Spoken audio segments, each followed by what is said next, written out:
The hide tents in summer, carmite in deep winter, igluit on the spring sea ice.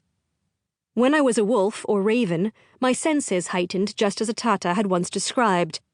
I could hear the thunder of caribou, smell the return of spring, feel the slow swell of the tides.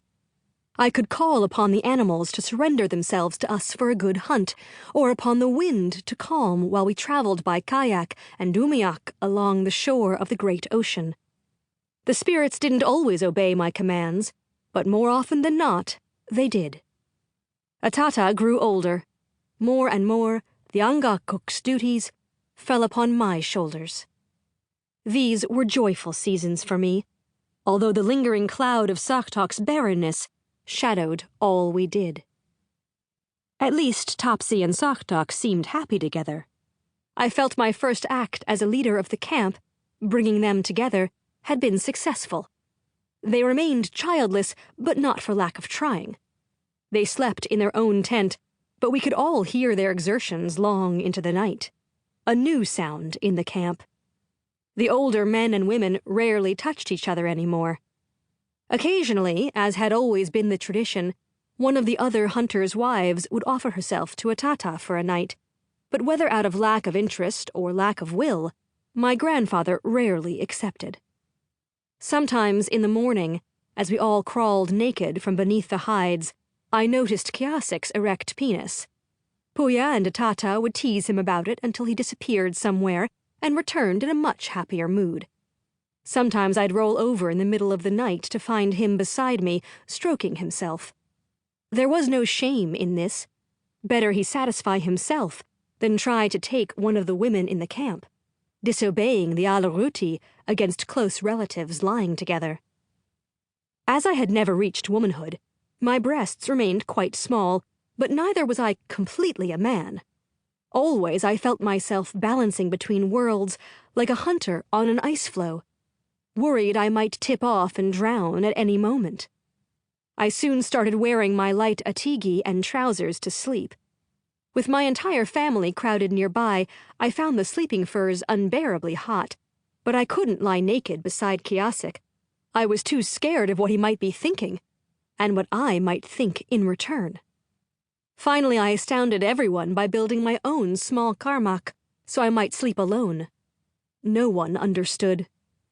"Won't you be cold?" asked Puya. "And lonely?" asked Atata. "It's better this way," I assured them. As we traveled on foot across the tundra on the summer caribou hunt, I tried to avoid walking too near my cousin. A full-grown man, Kiasik towered over me. His broad shoulders strained the confines of his atigi. Puya would soon have to make him a new one from the caribou we killed. He had a thick mustache for so young a hunter, and he pulled at it when angry or impatient. He was still the first to leap at any prey, the first to jump upon a floating ice pan. Sometimes his impulsiveness secured him the day's best catch, sometimes only an empty game sack and a wet parka. While Atata watched with a mixture of pride and dismay, the women of our camp, old and young alike, watched his loose, confident gait with the keen interest of falcons tracking their prey.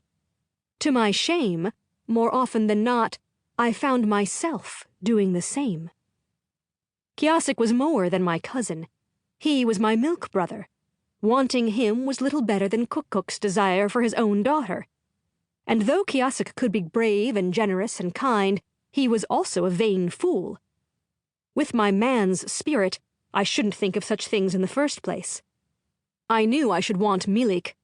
Her woman's walk, smooth and swaying even over rough ground, had drawn the other men's attention of late. The radiating lines of her recent tattoos accented her cheeks and eyes.